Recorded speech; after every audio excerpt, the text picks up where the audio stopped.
उसे भिक्षा कहते हैं। पहले घर में गया और पेट भर भोजन मिल गया तो दूसरे घर में नहीं जाएगा, और पांचों घर में गया और पेट भर भोजन नहीं मिला तो फिर छठे घर में नहीं जाएगा, उस दिन व्रत कर लेगा। ये तो होती है भिक्षा। जो अनेक घरों में भीख मांग, जो अनेक घरों में मांगता उसे कहते भीख।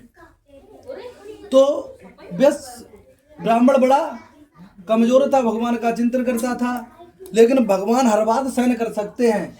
यहाँ तक सहन कर सकते हैं वैकुंठ धाम को त्याग दें, मां लक्ष्मी को त्याग दें, लेकिन अपने भक्त का कष्ट नहीं सहन कर सकते हैं। उनका भक्त दुखी होता है तो भगवान बड़े दुखी हो जाते हैं। किसी विद्वान ने बताया है, भगवान एक दंडी स्वामी का रूप धर के आए।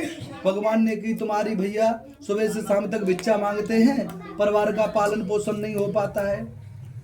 ब्राह्मण देव ने दोनों हाथ जोड़े कि प्रभु कोई उपाय। तो भगवान ने कहा आप सत्यनारायण का व्रत करें, आपकी भगवान मनोकामना पूर्ण करेंगी। और ब्राह्मण ने जो भिक्षा मिली दुगनी मात्रा में मिली दूसरे दिन, और भिक्षा के धन से विधि विधान से केले के फल, गेहूं का चूर्ण इत्यादि सामग्री लाए और विधि विधान से सत्यनारायण का व्रत किया। व्रत के प्रभाव से वो धनवान गुणवान हो गया। एक बार सत्यनारायण का व्रत कर रहे थे वो, तो एक लकड़हारा आया, लकड़ी का गट्ठर सिर पे रखे था, प्यास से व्याकुल था। लकड़ी का गट्ठर ब्राह्मण देव के घर के पास रख दिया। अंदर गया तो उस समय सत्यनारायण का व्रत चल रहा था।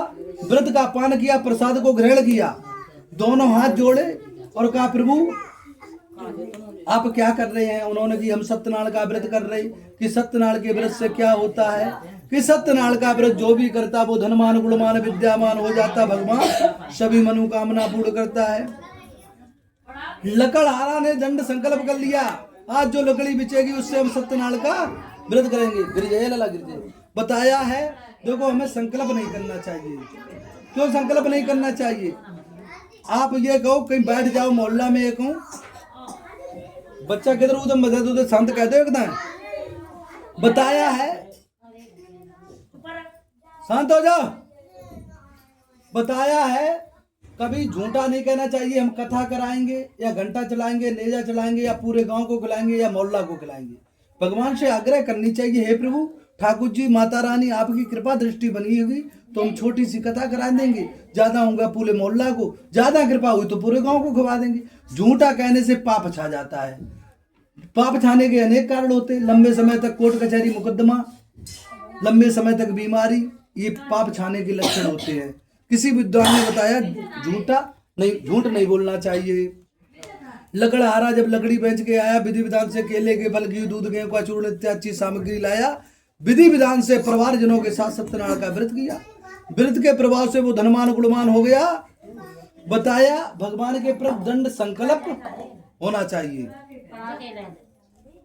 दंड संकल्प क्या होना चाहिए?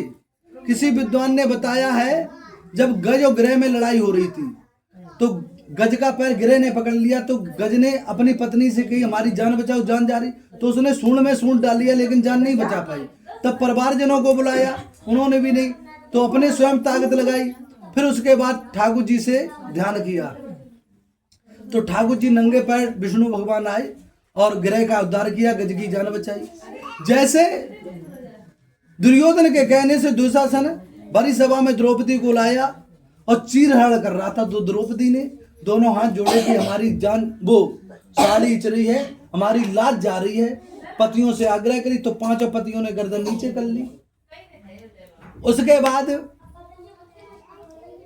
भीष्म पितामह द्रोणाचार्य इत्यादि ऋषि बैठे थे, उनसे आग्रह करी तो उन्होंने गर्दन नीचे कर ली।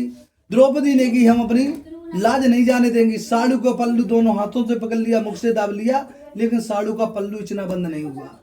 जब कन्हैया से ध्यान किया तो दोनों हाथ ऊपर कर दिए, दुशासन ऐचता रहा लेकिन साड़ू का पल्लू नहीं ऐच पाया। हमारे कहने का मतलब ये है, भगवान पे हम लोग विश्वास नहीं करते, अर्ध विश्वास करते हैं। किसी पर विश्वास करो तो पूर्ण, जैसे मीराबाई ने किया था, प्रहलाद ने किया, ध्रुव ने किया। जब पूर्ण विश्वास कर लेते तो भगवान हमारी पूर्ण मनोकामना करते। आपकी किसी डीएम या मंत्री या एसपी से जानकारी हो जाए, वो जा कहते कभी जीवन में आपको कोई झंझट हो जाए हमसे आ जाना।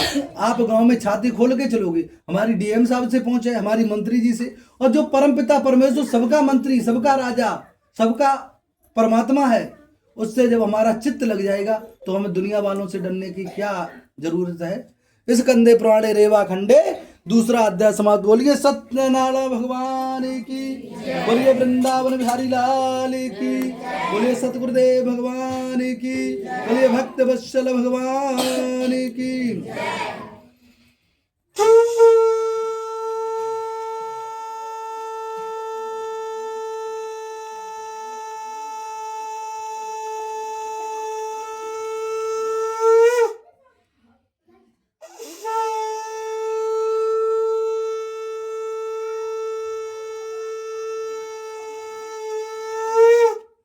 सूत जी कहने लगे, आगे की कथा कहेंगे, आप लोग प्रेम पूर्व सुनिए।